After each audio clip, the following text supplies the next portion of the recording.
Welcome to my Personal Finances Podcast, episode 30. We're going to talk about professionals and finances in the new normal. I'm grateful to have two professionals at the same time on the show today. We have Melissa, the lawyer, and also Dr. Han. Welcome to the show. Hi, everyone. Melissa. Hi. Hi, Dr. Han. Hi, Dr. Han. Hi, Catherine. Thank you, Catherine. Right. For the benefit of our audience, could you please briefly introduce yourself? Maybe we can start with Melissa first. Oh, sure. I'm Melissa from Melissa Lim and Associates. I'm a law firm owner. My law firm is a boutique law firm in KL. Hi, everyone. I'm a family medicine specialist. My clinic is in Setia Alam, EcoSoul Clinic. So I'm happy to be here. We all know that we've been on this MCO and CMCO for 70 over days now.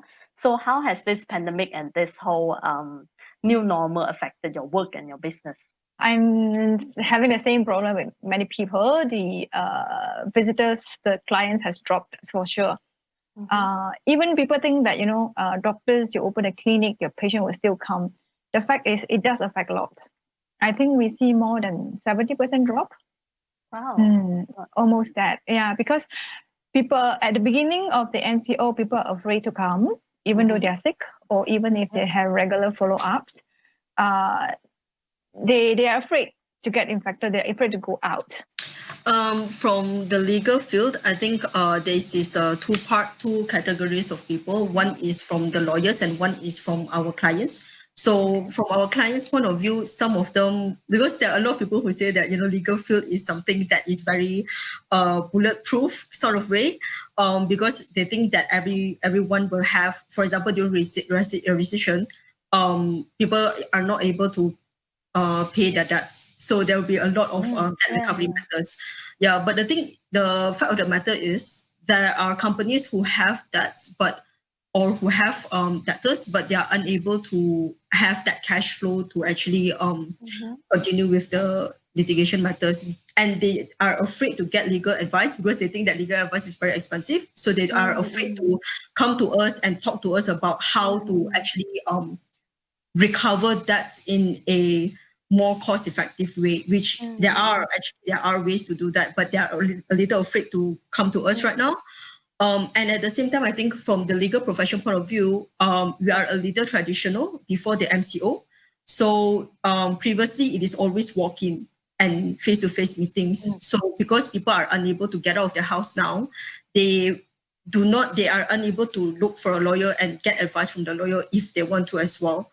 So one good thing that I've seen is that there are a lot of progress that is being made by the law firms and also by the judiciary in order to increase access to justice, increase the access for people to access us as lawyers, and for people to access the courts as well. So like for both of you, like what have you done to actually adapt or thrive in this new normal, especially for your business and also work that is so affected now? For doctors, we are definitely moving slightly faster. The doctors are already going into online appointments. So, and also telemedicine, teleconsultations, be it chat or teleconferencing, FaceTime, phone consultation, we have been doing it all the time.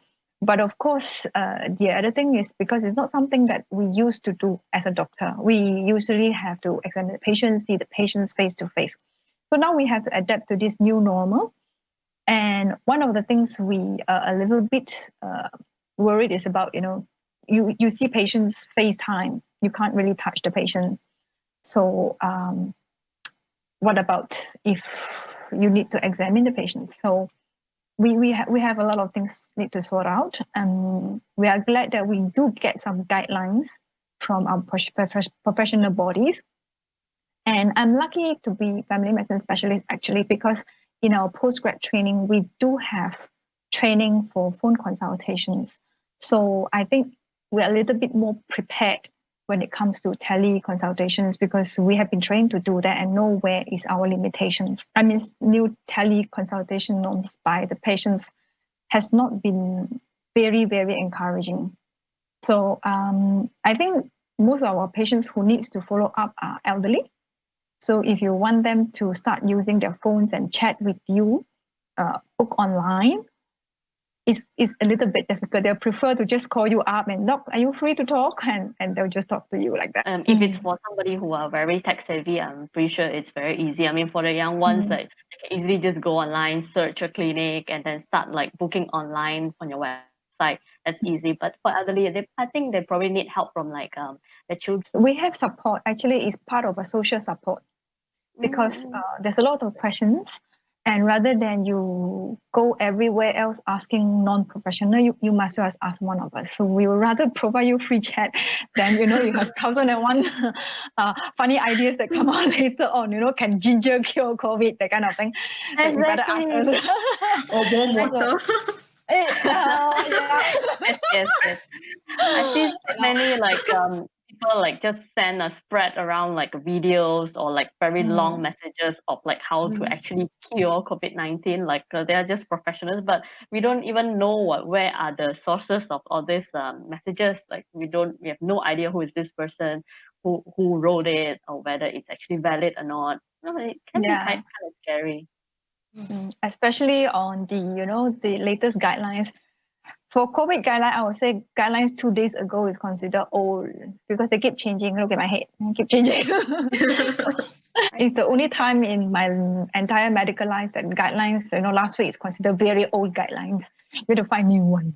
So how do you deal with patients who need to have that physical inspection before you give the diagnosis or advice or something?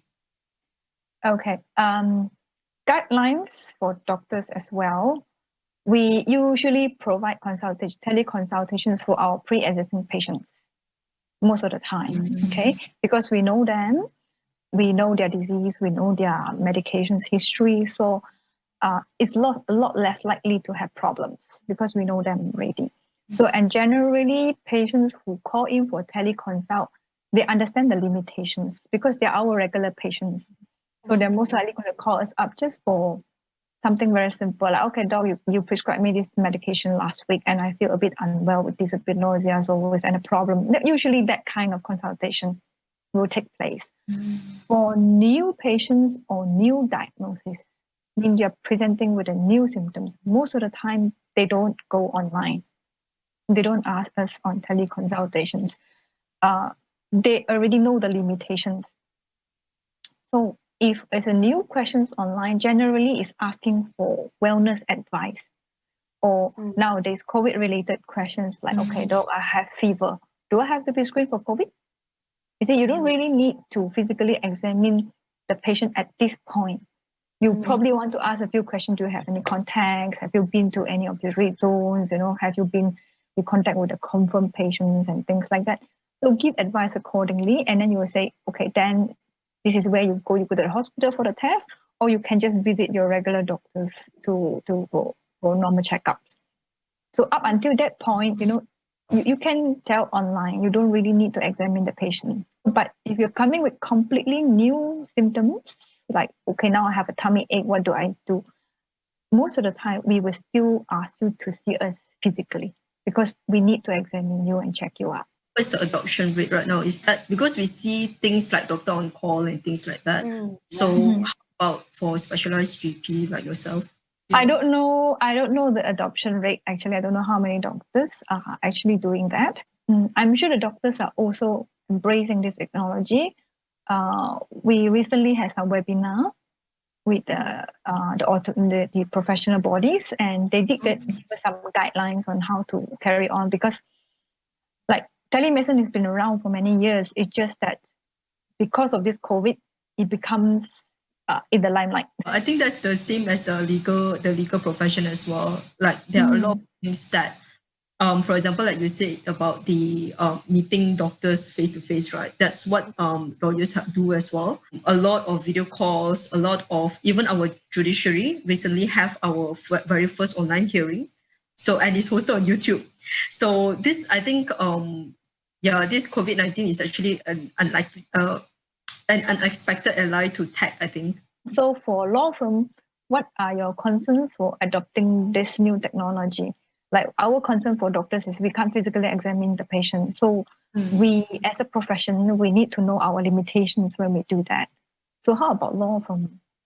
Law firms, I think it's very funny because of course as lawyers we work mainly on documents. All we need is your documents, and then we produce the documents, and then we will be able to advise you about your legal standing and what is your next step.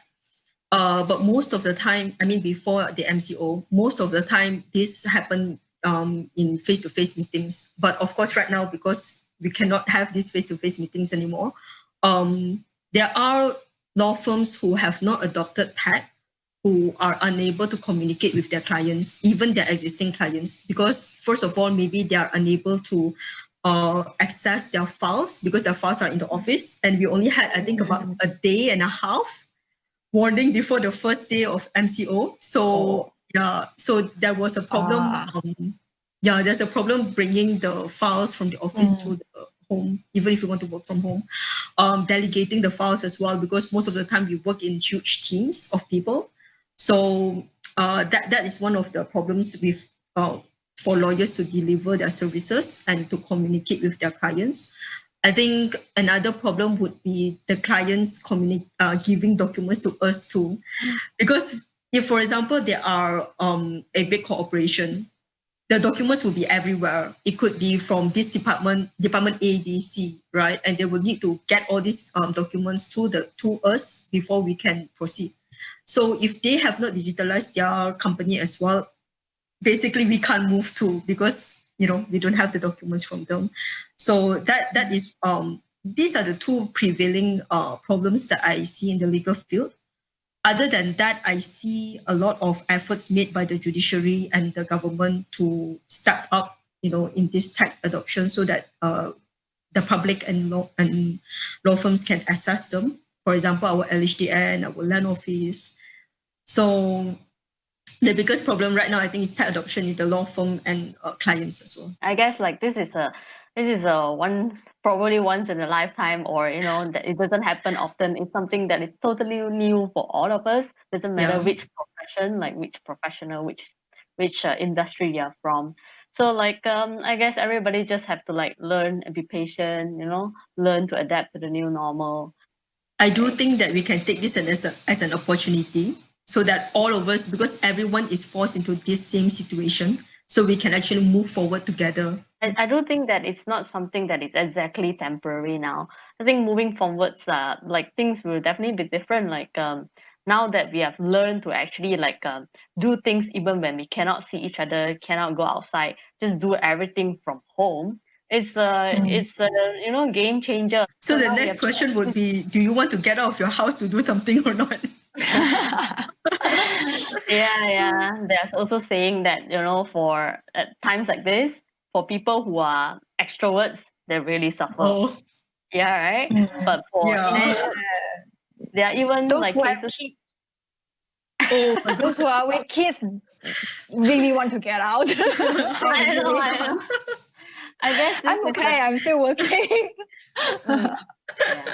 Yeah, I understand. Like for mothers, I can see like living with my sister and my niece. I can see there are times when my sister just totally understand. Okay, now I understand why I'm paying so much to the childcare. Yeah, for me personally, I miss going to court.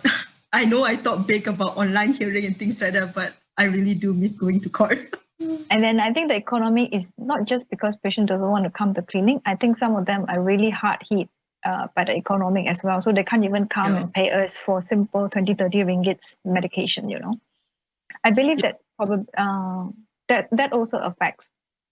Yeah, so it's everybody. Yeah, I think right now, even for law firms, like I said, companies who have debts to recover, they rather keep that money and save it for other things, maybe to boost sales, marketing, rather than to recover the debt. So that's one of the, I think, financial problem. Yeah, and the construction side, the security guard side, they have to do COVID testings for their staff before they're allowed to start business. Actually, that is very costly. Honestly, I don't really know why I spend so much, but it's required. So yeah, it's of actually course. very costly. Yeah. I'm pretty sure like for times like this, that's when we realize that it's not just that our work, the way we work has totally changed. we are definitely affected like financially as well, whether it's personal, whether it's your business, your work, and all this. So now it comes to the question, like, what are the money tips that you have learned like during this period of time? Who wants to go first? Melissa? I'm not very good with numbers, guys.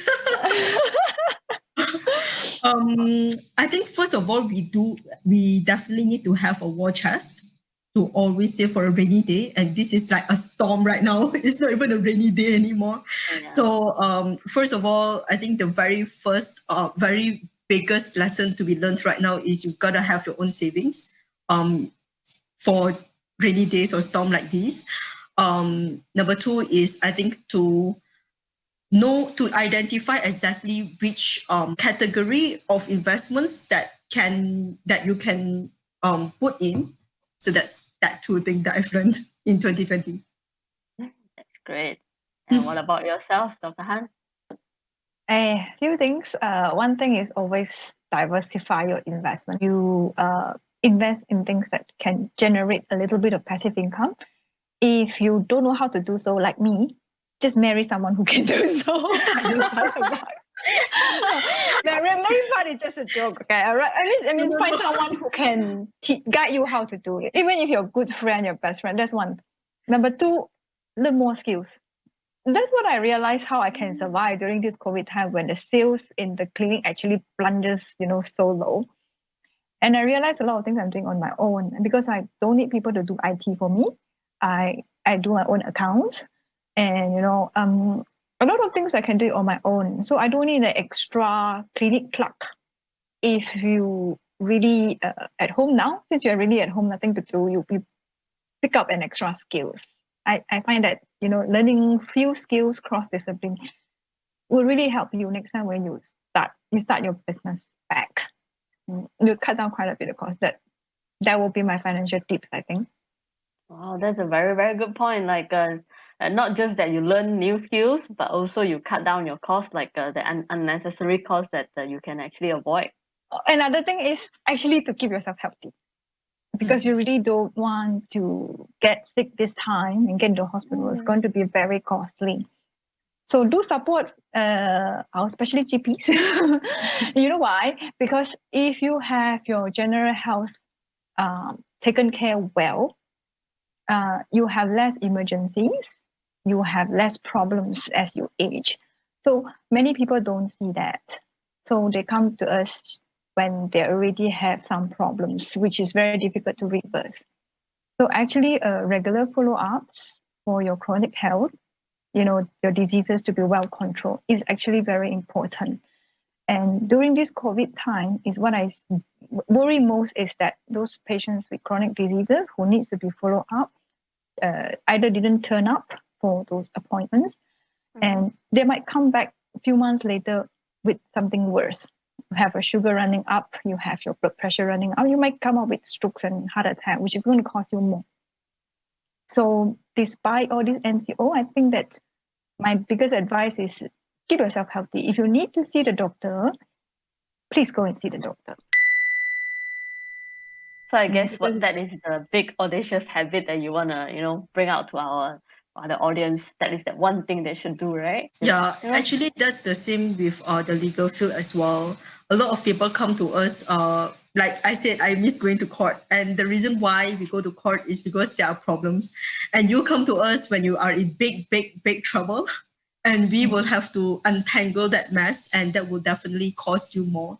But if they have prepared themselves from the very beginning, if you have a very well drafted agreement, you have a very well prepared procedure, then it would significantly cut down the mess that we need to untangle, and you could probably recover your debts faster. In fact, the advice is the same like to all profession, like even for financial planning related as well. Like we always advise clients to not sit on their problems. There are a lot of people that are shameful about the debts that they've been having, or all the financial mistakes that I've made. They just sit on it thinking that I don't want to talk about it. Like it will get better. I'm just gonna keep working. But things are not gonna get any better if you don't just take action and then just do something about it. Yeah, if you don't Mm. change something, how do you expect the result to change, right? I'll just read out the question. So, would you rather no longer be able to feel astonishment or trust? Oh, this is tough. Why give me such a difficult question? Well, it's random. It's generated from 20,000 questions, but this is what you get. Well, if I cannot feel astonishment, that will be a little bit less fun in life. But if you can't feel trust, difficultly. Next thing I know is my husband is going to knock my head. What? You can't trust me anymore? This is the question for Melissa. Oh my god. Which So I have read you it out. done times in your Which have life? you done more times in your life? Tiptoe like a ballerina or walk like a pirate? Actually, I think tiptoe like a ballerina. I have a cousin sister who is a ballerina, and she used to teach me ballet. So I think Oh, interesting. One new thing that we learned about you. I didn't know that. I didn't go to official classes though. Oh, okay. Oh, interesting. A lawyer that can dance like a ballerina. No, not like a ballerina. Just tiptoe. So thank you, Melissa. Thank you, Dr. Han. Thank you for Thank you, all the Kat. sharing and all the advice and all the new information. All right. Thank you, everyone, for listening. You can find the show notes and links on our website, mypf.my/podcast. Don't forget to subscribe, and I'll see you in the next podcast where we're going to continue to talk about money in the new normal. Thank you, everyone.